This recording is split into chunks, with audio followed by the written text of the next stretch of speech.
Dos gigantes de la música nacieron en 1685, a pocos días de distancia, y en la misma región de Alemania. Johann Sebastian Bach y Georg Friedrich Händel jamás llegaron a conocerse.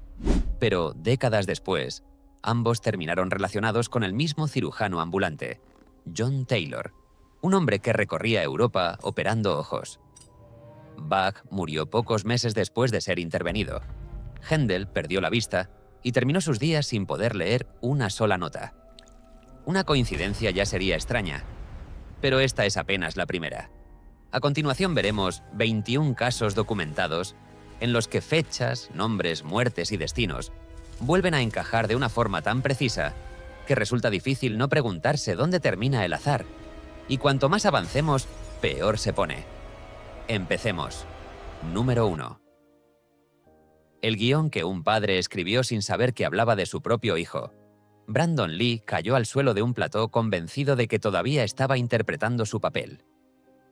Era la madrugada del 31 de marzo de 1993 y rodaba una película titulada El Cuervo, en la que su personaje debía recibir un disparo dentro de una escena de acción como tantas otras. El arma era de atrezo, una de esas pistolas preparadas para el cine que están diseñadas para no herir a nadie, y el equipo la había usado ya decenas de veces sin el menor problema. Lo que nadie sabía es que un pequeño fragmento de proyectil se había quedado alojado en el cañón durante un rodaje anterior, de modo que al accionar el gatillo aquella noche, el arma disparó como si fuera de verdad. Brandon Lee tenía apenas 28 años cuando lo llevaron al hospital y allí, unas horas más tarde, falleció. Hasta este punto tenemos una tragedia estremecedora, pero todavía no una coincidencia. La coincidencia hay que buscarla 15 años atrás, en la carrera de su padre, el legendario Bruce Lee. En 1978 se había estrenado El Juego de la Muerte, la última película que protagonizó Bruce. En su guión, el personaje que él encarnaba era un actor al que asesinaban en pleno rodaje, en el instante exacto en que alguien cambiaba las balas de fogueo por munición real. El padre había representado esa muerte en la ficción ante las cámaras para una película de acción. El hijo la vivió de verdad 15 años después, en el mismo oficio, sobre un plató casi idéntico y con la misma clase de arma trucada. Los Lee llevaban ya la fama de ser una familia marcada por el destino, porque también Bruce había muerto joven y de una forma que los médicos nunca lograron explicar del todo. Guarden esa idea, la de un patrón misterioso que salta de una generación a la siguiente, porque volveremos a tropezar con ella cerca del final, en una tranquila mesa de restaurante. La ficción que imaginó un hombre acabó convertida en el epitafio real de su único hijo. Acomódense, porque las que vienen son todavía más exactas y más difíciles de sostener con la razón. Esta lista asciende en exactitud, lo que significa que lo mejor no ha llegado todavía. Las dos últimas no les van a salir de la mente en mucho tiempo. Número 2. Dos conquistadores. La misma guerra. 129 años exactos. Napoleón y Hitler invadieron Rusia con 129 años de diferencia clavados en el calendario. Napoleón cruzó la frontera rusa en 1812 al mando de la Grande Armée, un ejército de más de 500.000 de hombres, la mayor fuerza de combate que Europa había visto reunida hasta entonces. 129 años más tarde, en 1941, Adolf Hitler lanzó su propia invasión de la Unión Soviética con una máquina militar todavía más numerosa, convencido igual que el francés de que aplastaría al gigante en cuestión de semanas. Pero el paralelismo no se agota en la fecha de partida, sino que se prolonga hasta el desenlace. Napoleón perdió la guerra y vio cómo su imperio empezaba a derrumbarse en 1815. Hitler quedó derrotado del todo en 1945, otra vez con casi la misma distancia de años entre un final y el otro. Los dos entraron con una fuerza que parecía imparable. Avanzaron cientos de kilómetros creyendo que la victoria estaba al alcance de la mano. Y al final los detuvo el mismo adversario, uno que no figura en ningún mapa de batalla, el invierno ruso. El hielo, que congeló y aniquiló a los soldados de Napoleón durante su retirada, volvió a congelar y aniquilar a los de Hitler más de un siglo después, en los mismos campos nevados y a las puertas de las mismas ciudades. Dos de los hombres más poderosos que han pisado el continente europeo cometieron exactamente el mismo error, en el mismo país inmenso, contra el mismo frío, separados por la vida de 5 generaciones. Rusia no los venció con un arma secreta ni con una estrategia genial. Los venció 2 veces con la misma paciencia y la misma nieve. Número 3. Las 2 mujeres más fotografiadas de su tiempo se despidieron casi juntas. Apenas 5 días separaron la muerte de 2 de las mujeres más queridas y reconocidas de finales del siglo XX. La primera en marcharse fue Diana de Gales, que falleció en la madrugada del 31 de agosto de 1997 en un accidente de tráfico dentro de un túnel de París, cuando tenía solo 36 años. La noticia detuvo el mundo durante días, y millones de personas que nunca la habían visto en persona vivieron su pérdida como la de alguien de su propia casa. En pleno estallido de aquel duelo colectivo, el 5 de septiembre, apenas 5 días más tarde, se apagó en Calcuta la Madre Teresa, la monja que había entregado su vida a los enfermos y los moribundos más pobres de la India. Las 2 mujeres se conocían y se admiraban de verdad. Se habían encontrado cara a cara en varias ocasiones. La princesa más fotografiada del momento y la religiosa que había hecho de la renuncia su bandera. Una encarnaba el glamour de los palacios y las portadas, la otra, la austeridad más absoluta entre los barrios de la miseria. Y sin embargo, ambas habían puesto su enorme fama al servicio de los demás, y ambas se apagaron dentro de la misma semana de aquel septiembre. La coincidencia tuvo, además, una dimensión casi imposible de prever. El duelo por Diana fue tan descomunal y tan universal que la partida de la Madre Teresa pasó casi inadvertida entre tanto titular. Nada en sus vidas podría haberlas unido. Lo hizo aquel puñado de días de septiembre. Número 4. El número que Luis XVI intentó esquivar durante toda su vida. Un solo número persiguió a Luis XVI de Francia hasta el filo mismo de la guillotina, y ese número era el 21. Cuenta la tradición que, siendo todavía un niño, un astrólogo le advirtió de que esa cifra le traería la mayor de las desgracias, y que el futuro rey se tomó el aviso tan en serio que, durante su reinado, procuraba no tratar asuntos de Estado los días 21 de cada mes. Esa parte pertenece a la leyenda, y así conviene presentarla, porque no hay documento que la respalde. Lo que viene a continuación, en cambio, está registrado con toda claridad en los archivos de la Revolución. El 21 de septiembre de 1792, la Asamblea abolió la monarquía francesa y proclamó la Primera República, de modo que el trono milenario sobre el que se sentaba Luis se desvaneció un día 21. Y pocos meses más tarde, el 21 de enero de 1793, aquel mismo hombre subió al cadalso levantado en la Plaza de la Revolución de París. Ya despojado de su corona y de su título, la cuchilla cayó sobre su cuello ante una multitud silenciosa. Aquel número que un rey había pasado la vida entera esquivando por superstición terminó marcando las 2 fechas que lo apartaron del trono y de la vida. El día en que perdió la corona, y aquel otro en que perdió la cabeza. A veces un hombre huye durante años de una sombra que en realidad ya lleva escrita en el calendario. Número 5. El segundo hombre que pisó la luna y el apellido de su madre. El segundo ser humano que caminó sobre la luna tenía una madre cuyo apellido de soltera era, tomado al pie de la letra, Luna. Cuando Buzz Aldrin descendió por la escalerilla del módulo Eagle, la noche del 20 de julio de 1969, se convirtió en la segunda persona que pisaba otro mundo, justo por detrás de Neil Armstrong. Lo vieron en directo unos 600 millones de espectadores pegados al televisor. Aldrin era piloto militar, ingeniero y hombre de cálculos y ecuaciones. Alguien de espíritu tan práctico que resulta el último a quien uno imaginaría rodeado de casualidades poéticas. Y no obstante, arrastraba consigo un detalle que parece salido de la pluma de un guionista con mucha imaginación. Su madre se llamaba Marion Moon, y Moon es sencillamente la palabra que en inglés designa a la luna. Es decir, el apellido de soltera de la mujer que lo trajo al mundo coincidía exactamente con el nombre del lugar al que su hijo llegaría décadas después, en el viaje más famoso jamás emprendido por el ser humano. El hombre que dejó sus huellas en el polvo lunar había nacido, en cierto sentido, del vientre de una luna. Nadie lo planeó ni lo buscó. El detalle estuvo siempre ahí, agazapado en un certificado de nacimiento, esperando a que alguien reparara en él. Número 6. 2 primas, un mismo rey, un mismo cadalso, 2 reinas de Inglaterra, primas hermanas entre sí, subieron al mismo patíbulo acusadas de lo mismo y con 6 años de diferencia.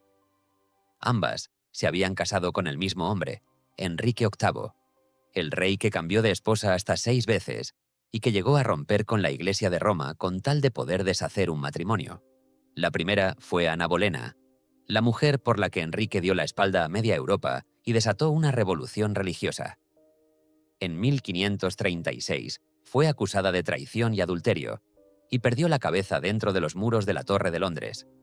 6 años después, en 1542, el mismo rey se casó con una muchacha llamada Catalina Howard, mucho más joven que él y llena de vida. Lo inquietante es que Catalina era prima hermana de Ana Bolena, pues ambas pertenecían a la poderosa familia de los Howard y compartían la misma sangre. Y a Catalina le aguardaba, punto por punto, el mismo destino que a su prima, la misma acusación de adulterio, el mismo veredicto de alta traición, la misma hacha del verdugo y el mismo patio de la misma Torre de Londres.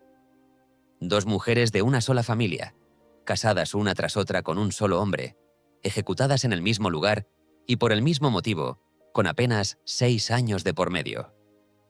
Rara vez el destino ha rimado tan de cerca dentro de un mismo árbol genealógico. Número 7. La guerra que empezó en su jardín y terminó en su salón. La guerra más sangrienta que ha librado Estados Unidos empezó casi en el jardín trasero de un comerciante llamado Wilmer McLean. En 1861, McLean vivía con su familia en una granja junto a un pequeño arroyo de Virginia que llevaba el nombre de Bull Run, y fue precisamente allí, sobre sus tierras, donde se libró la primera gran batalla de la Guerra de Secesión. El combate fue tan cercano que una bala de cañón llegó a atravesar la cocina de su propia casa, mientras los ejércitos se destrozaban en sus campos. McLean era hombre de negocios y no de armas, así que decidió que aquello no era manera de criar a sus hijos. Vendió la granja y se mudó lejos del frente, a un pueblo apartado en el interior del estado, buscando por fin algo de paz. El pueblo se llamaba Appomattox. 4 largos años después, en abril de 1865, el general confederado Robert E. Lee y el general de la Unión Ulysses Grant necesitaban una casa respetable donde firmar la rendición que ponía fin a la guerra, y la vivienda que eligieron para semejante momento fue, entre todas las posibles, la de Wilmer McLean. La contienda que había estallado en su primera propiedad vino así a morir sobre la mesa del salón de la segunda. Él mismo lo resumiría más tarde con una frase que ha quedado para siempre. La guerra empezó en mi patio trasero y terminó en mi sala de estar. Número 8. El hermano del tirador y la cena que jamás se celebró. El hombre que disparó contra Ronald Reagan tenía un hermano, con una cena reservada en la casa más inverosímil que quepa imaginar.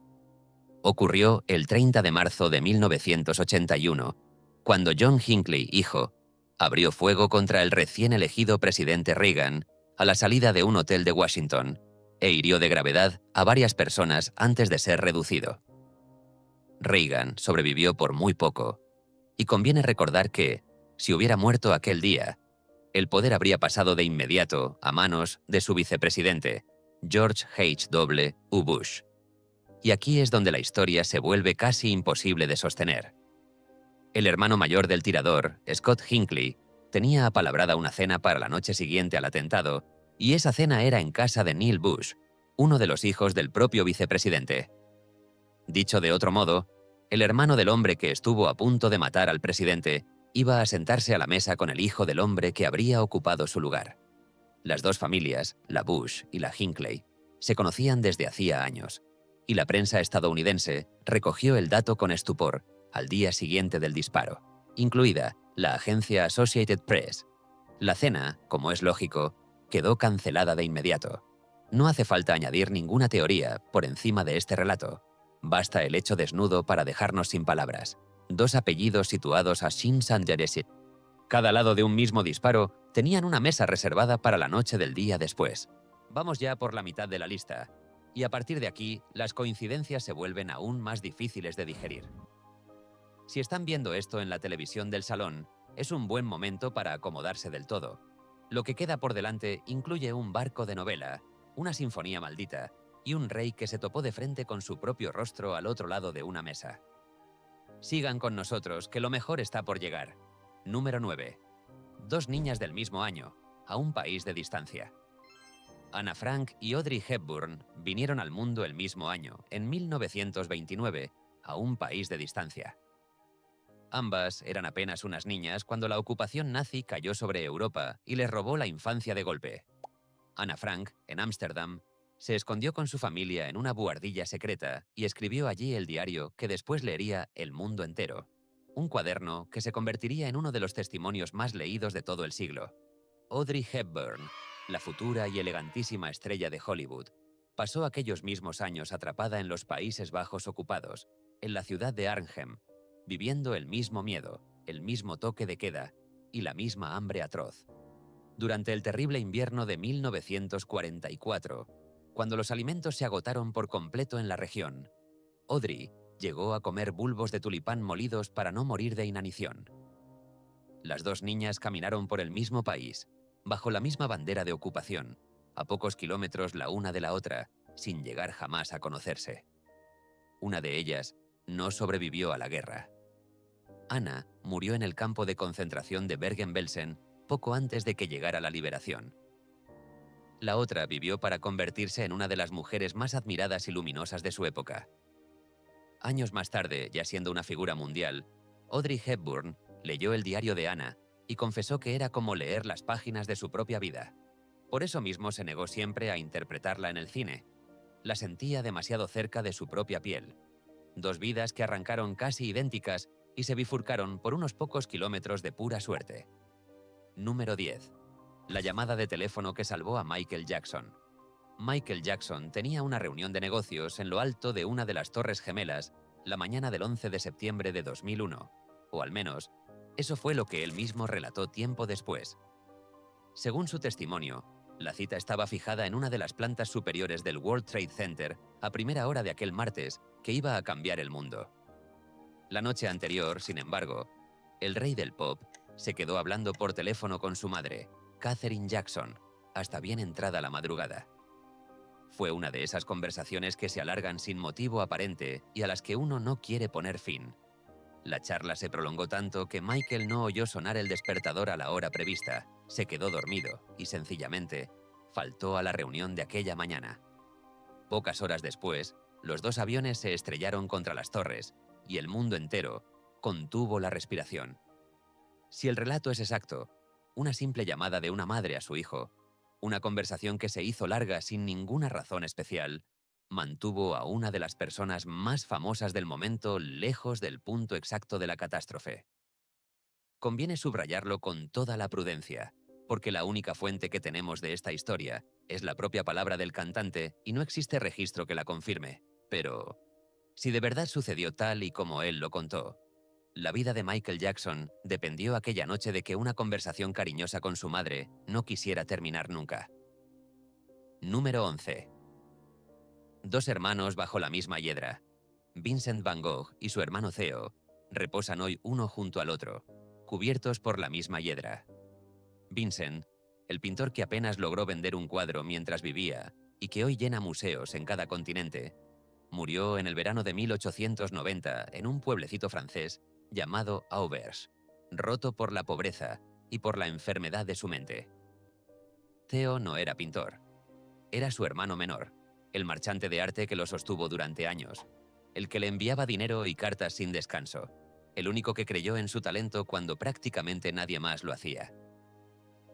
Los 2 hermanos habían estado unidos toda la vida por una correspondencia constante, cientos de cartas conmovedoras que por fortuna aún se conservan y que hoy podemos leer.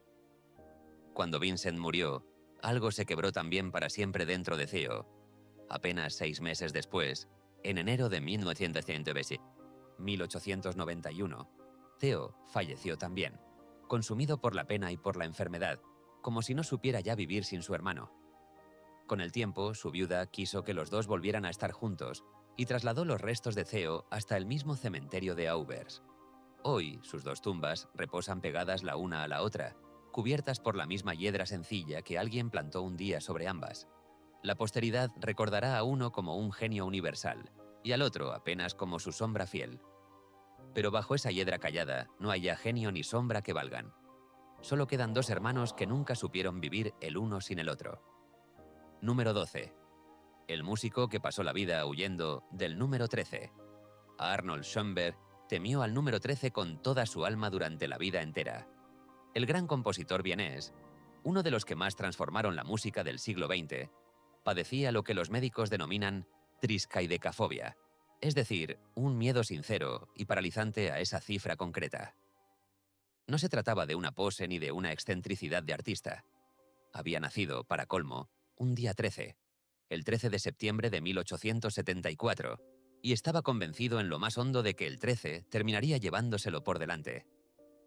Evitaba con cuidado las casas con ese número, los pisos, los asientos y las fechas siempre que le era posible. Cuando cumplió los 76 años, alguien tuvo la ocurrencia de hacerle notar que 7 más 6 suman precisamente 13, y el compositor vivió aquel año con una angustia real, temiendo que fuera el último. Y murió, en efecto, ese mismo año, el 13 de julio de 1951, una fecha que además cayó en viernes. Cuentan quienes lo acompañaron que se apagó pocos minutos antes de la medianoche, todavía dentro de su temido día 13, como si la cifra hubiera esperado con crueldad hasta el filo de la jornada. Un hombre que consagró todo su genio a romper cada una de las reglas heredadas de la música, fue incapaz de romper la única cifra que llevaba persiguiéndolo desde la cuna. Número 13. La novela que hundió el Titanic 14 años antes. Un novelista hundió sobre el papel un transatlántico llamado Titán 14 años antes de que el Titanic zarpara siquiera de los astilleros. El autor era Morgan Robertson, un antiguo marinero estadounidense curtido en el mar, y su novela apareció en 1898 con el título de Futilidad. En sus páginas, un barco colosal, el mayor jamás construido por el hombre y considerado casi insumergible, zarpa una noche de abril a través del Atlántico Norte y choca de lleno contra un iceberg. Como no lleva botes salvavidas suficientes para todo el pasaje, la mayoría de sus ocupantes muere ahogada en el agua helada. 14 años más tarde, en abril de 1912, el Titanic, el mayor barco jamás construido y anunciado también como insumergible, chocó contra un iceberg en el Atlántico Norte. No tenía botes para todo el pasaje y se llevó al fondo a la mayoría de quienes viajaban a bordo. El barco de ficción se llamaba Titán. El barco real, Titanic, apenas una letra de diferencia. Con el paso de las décadas se han añadido al relato paralelismos que no figuraban en el texto original. Conviene distinguir lo que Robertson escribió de lo que el tiempo y la leyenda añadieron después. Pero los paralelismos fundamentales, el nombre, la soberbia de lo insumergible, el iceberg, el mes de abril y la escasez de botes, ya estaban impresos 14 años antes del naufragio verdadero. Cuando le preguntaron a Robertson si había tenido alguna clase de visión, respondió que no, que él conocía el mar y sabía muy bien de lo que escribía. Y aún así, pocas veces, la imaginación de un solo hombre ha apuntado con semejante puntería contra el futuro. Número 14. 4 días entre el vagabundo genial y el dictador. Solo 4 días separan el nacimiento de Charles Chaplin del de Adolf Hitler. Chaplin vino al mundo el 16 de abril de 1889 y Hitler el 20 de abril de ese mismo año, casi bajo la misma estrella. Ambos crecieron rodeados de pobreza y en familias difíciles, uno en los suburbios grises de Londres y el otro en un rincón perdido de Austria. Y ambos se abrieron camino desde abajo hasta convertirse, cada cual a su manera, en los dos rostros con bigote más reconocibles del siglo XX. Uno hizo reír al planeta entero desde la pantalla, con su bombín, su bastón y sus andares de vagabundo entrañable. El otro arrastró a ese mismo planeta hasta la mayor tragedia jamás conocida. Y el destino, como en una broma cruel, les colocó a los dos el mismo bigotito recortado bajo la nariz, esa marca que hoy asociamos de inmediato con cualquiera de ellos. Chaplin fue muy consciente de aquel inquietante parecido físico, y en 1940 decidió convertirlo en un arma. Se metió en la piel de un dictador ridículo y bufonesco en su película El Gran Dictador, para desmontar con humor al hombre que había nacido a solo 4 días de él. 2 niños pobres venidos al mundo el mismo mes de abril tomaron después 2 caminos que no podían estar más alejados el uno del otro. Número 15. Los 2 hombres que vencieron a los polos y murieron en el hielo. Los 2 hombres que conquistaron los extremos helados del globo terminaron sus vidas, ambos, devorados por el hielo. Roald Amundsen y Robert Falcon Scott protagonizaron la carrera más célebre de toda la historia de la exploración, la disputa por ver quién plantaba primero su bandera en el Polo Sur. La ganó el noruego Amundsen, que clavó su enseña en diciembre de 1911, tras una marcha planificada al milímetro. Scott llegó al mismo punto un mes más tarde, agotado, y se encontró la bandera de su rival ondeando ya sobre el objetivo, por el que él lo había arriesgado todo. En el viaje de regreso, atrapado por las tormentas, el hambre y el frío extremo, Scott murió junto a todos sus compañeros en la inmensidad blanca de la Antártida. Parecería que el hielo solo cobraba su precio al perdedor, pero 17 años más tarde, en 1928, el propio Amundsen, el vencedor, el hombre que había desafiado al hielo y lo había derrotado, desapareció para siempre en la otra punta del mundo.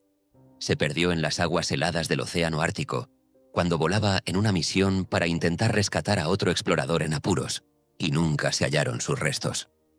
Los dos gigantes que se habían disputado el Polo Sur acabaron sus días tragados por el mismo elemento, uno en el sur y otro en el norte del planeta. La misma tierra congelada que los había convertido en leyenda terminó reclamándolos a los dos. Número 16. Padre e hijo, el mismo día del calendario. Dos hombres murieron construyendo la presa Hoover, exactamente el mismo día del calendario.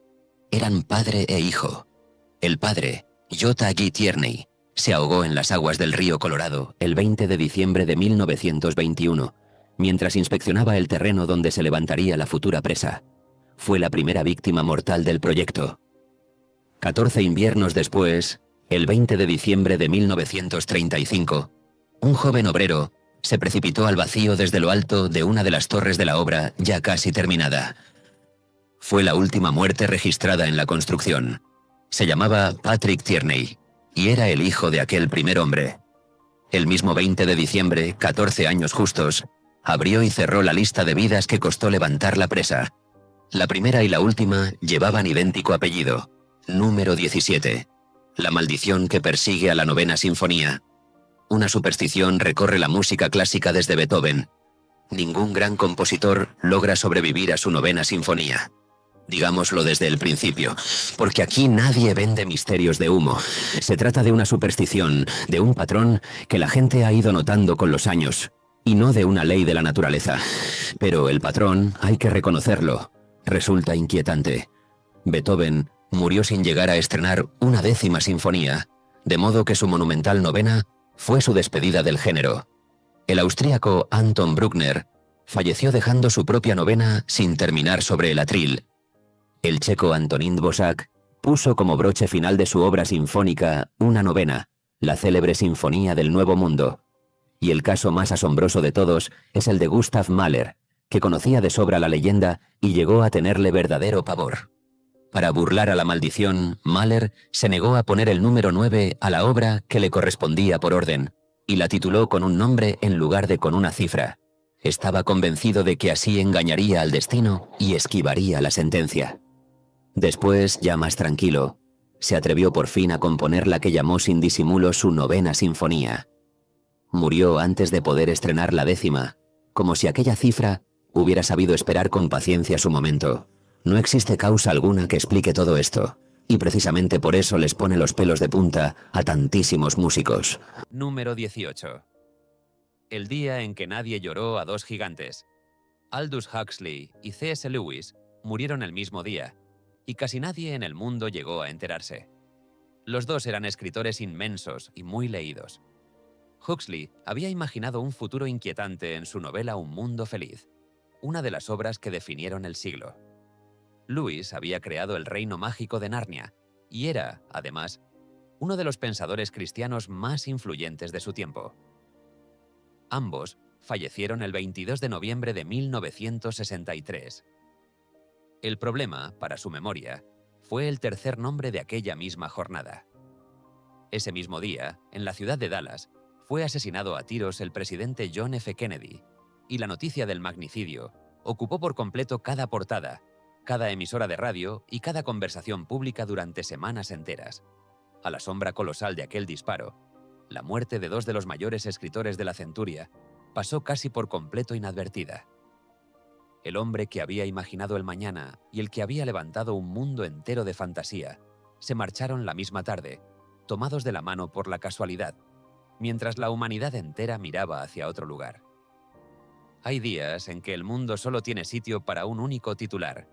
CTA3. No leer esta etiqueta, estamos llegando al final. Y antes de las dos últimas, queremos pedirles una sola cosa. Si han llegado hasta aquí, es que esta clase de historias les importa tanto como nos importa a nosotros. Suscríbanse al canal y activen la campana de las notificaciones. Es la única forma de que estas coincidencias sigan llegándoles cada semana. Ustedes son justo de esa clase de personas que necesita salir a contarle esto a alguien. Quédense hasta el final, porque las dos últimas son las más exactas de toda la lista. Pausa punto ceros número 19. La ciudad que nació y murió con el mismo nombre. La ciudad de Constantinopla nació y cayó en manos de dos hombres que se llamaban igual. El primero fue Constantino el Grande, el emperador que en el año 330 refundó la vieja colonia de Bizancio y le dio su propio nombre, de modo que pasó a llamarse la ciudad de Constantino. La madre de aquel primer emperador se llamaba Helena, una mujer de tanta influencia que la propia historia la recuerda hoy por méritos propios. Durante más de 1100 años, aquella ciudad de murallas legendarias fue el corazón palpitante del Imperio bizantino y la gran joya cristiana de todo Oriente. Y en 1453 llegó por fin su hora final. El ejército otomano cercó sus muros con una artillería descomunal y tras un asedio brutal de semanas, los derribó y entró en la ciudad. En el trono, defendiendo la capital hasta el último aliento con la espada en la mano, había un emperador. También se llamaba Constantino, Constantino XI, el 11º de ese nombre. Y su madre, igual que la del fundador 11 siglos atrás, se llamaba a sí mismo Helena. La ciudad que un Constantino nacido de una Helena había levantado, murió en las manos de otro Constantino, nacido de otra Helena, 1100 años más tarde. Los mismos dos nombres que abrieron el círculo fueron los que lo cerraron. Número 20. El rey que cenó frente a su propio rostro. Un rey se sentó a cenar una noche y encontró su cara exacta al otro lado de la mesa. Sucedió la noche del 28 de julio de 1900, cuando Humberto I, rey de Italia, cenaba en un pequeño restaurante de la ciudad de Monza, a donde había acudido para presidir un acto al día siguiente. Cuando el dueño del local se acercó a saludarlo con respeto, todos los presentes se quedaron mudos de asombro, porque los dos hombres eran idénticos. El mismo rostro, la misma barba, la misma corpulencia y hasta el mismo porte. Al ponerse a conversar, empezó a desplegarse entre ellos una cascada de coincidencias que ninguna explicación racional ha logrado ordenar del todo hasta hoy. Resultó que el dueño del restaurante también se llamaba Humberto. Había nacido el mismo día que el rey, el 14 de marzo de 1844, y además en la misma ciudad. Los dos se habían casado el mismo día. Las dos esposas se llamaban Margarita. Los dos tenían un hijo bautizado con el nombre de Víctor. Y por si todo ello fuera poco, el restaurante había abierto sus puertas justo el mismo día en que Humberto era coronado rey de Italia. El monarca, maravillado ante semejante espejo viviente, invitó a su doble a acompañarlo al acto público de la jornada siguiente, pero al llegar allí, le comunicaron una noticia imposible de creer. El dueño del restaurante había muerto esa misma mañana, alcanzado por un disparo en un extraño accidente. El rey apenas tuvo tiempo de asimilar la pérdida de su gemelo desconocido.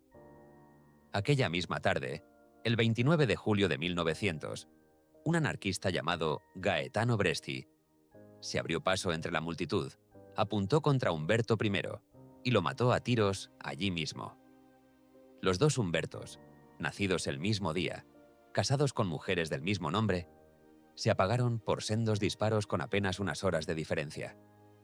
Esto es lo que ha llegado hasta nosotros, y hay que decirlo con honradez. El asesinato del rey está documentado hasta el último detalle en los archivos. Pero la historia del doble idéntico se ha repetido tantas veces que ya nadie puede jurar dónde termina el hecho comprobado y dónde empieza la leyenda.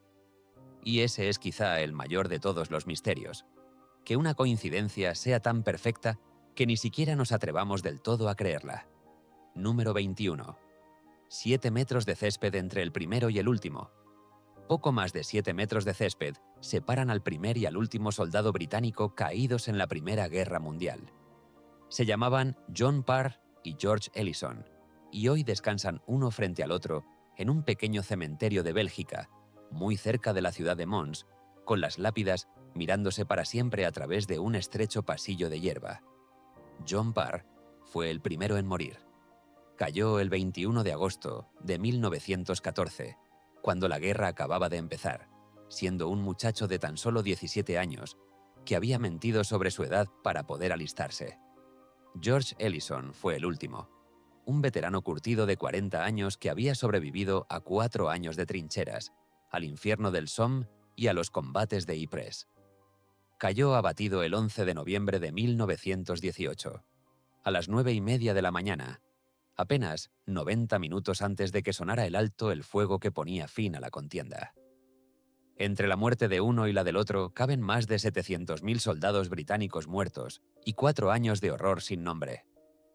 Y a pesar de todo ese abismo, sus tumbas quedaron enfrentadas a un puñado de pasos de distancia, contemplándose para siempre. Lo más asombroso es que nadie lo dispuso así. Cuando enterraron a aquellos dos hombres, nadie sabía todavía que uno sería recordado como el primero y el otro como el último. Fue el azar, y solo el azar, quien los sentó cara a cara para el resto de los tiempos. 21 historias, y ninguna de ellas debería haber ocurrido jamás. Calendarios que se repiten con una obstinación desconcertante. Nombres que vuelven justo donde no los esperábamos.